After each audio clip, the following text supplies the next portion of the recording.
Rush Limbaugh, the conservative media icon who for decades used his perch as the king of talk radio to shape the politics of both the Republican Party and nation, died Wednesday after a battle with cancer. He was 70 years old.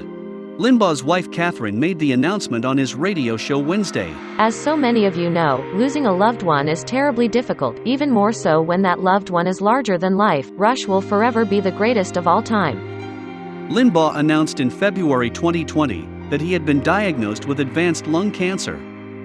Limbaugh continued to host his show while undergoing treatment, and he told listeners that he remained hopeful he would defeat the disease.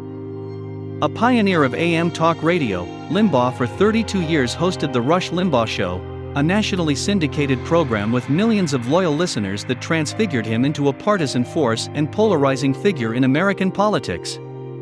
In many ways, his radio show was like the Big Bang of the conservative media universe.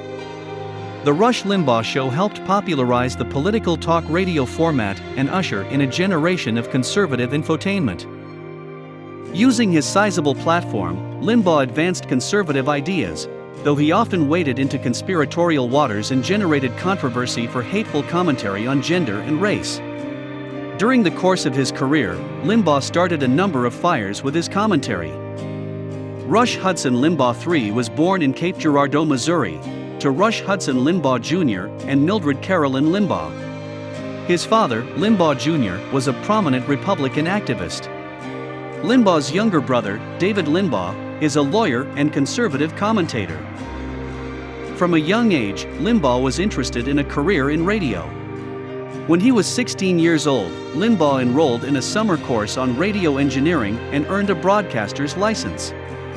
He soon landed a job in local radio. Limbaugh's father demanded he attend college, but Limbaugh had little interest. My father expected me to be a professional man. The problem was, I hated school. I hated being told what to do. In the Boy Scouts, I never got a single merit badge.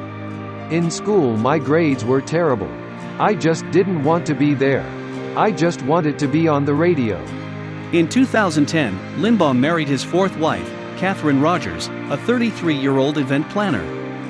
Limbaugh paid a reported $1 million for Elton John to perform at the event, which was attended by members of the Republican elite, including Sean Hannity, Rudolph Giuliani, and Karl Rove.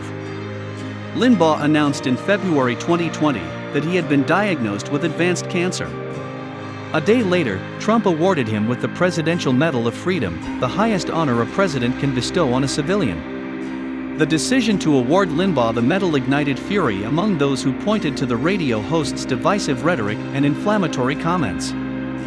Limbaugh, who had a close relationship with his radio audience, told his listeners that he appreciated the love and affection he had received, saying it was unlike anything I've ever dreamed of or experienced.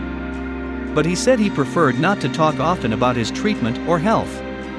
Let me remind you, I told you at the beginning of this that I'm very flattered by all of you who care, don't misunderstand. But I vow not to let this take control of my life. I've seen that happen. It's hard not to. It's a terminal disease for a lot of people. It takes over your life. I've vowed to not let that happen as much as I can.